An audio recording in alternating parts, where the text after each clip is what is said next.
Hello and welcome to this tutorial video on how to do zigzag stitch by hand.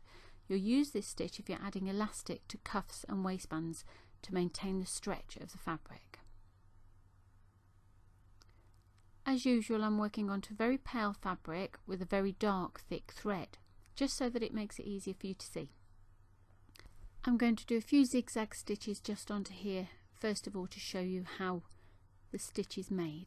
So I'm coming in from the back of the fabric, I've got a knot there, and I'm going to go down at a diagonal and do a little tiny stitch. Now if you're working on normal elastic on an item of clothing or something, this would be much smaller scale than this, and you'd go from one side to the other side of the width of your elastic. Most importantly, your elastic has got to be stretched if you're using it to gather a cuff, so that when you release the tension, the elastic springs back down to its normal size and it gathers the fabric in.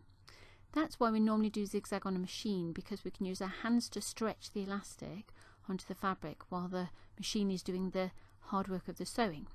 Now you can use a couple of techniques like stretching your fabric around a book, or just plain pinning it to your trousers or something like that while you're stretching it to sew it by hand.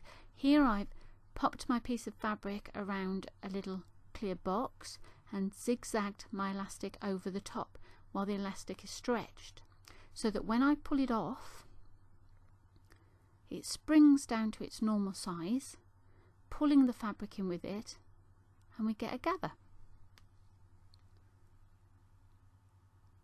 And that's great for cuffs and waistbands. That concludes our tutorial video. I hope it's been helpful. If it has, please subscribe to the channel, give us some feedback and a like. There are more videos coming soon.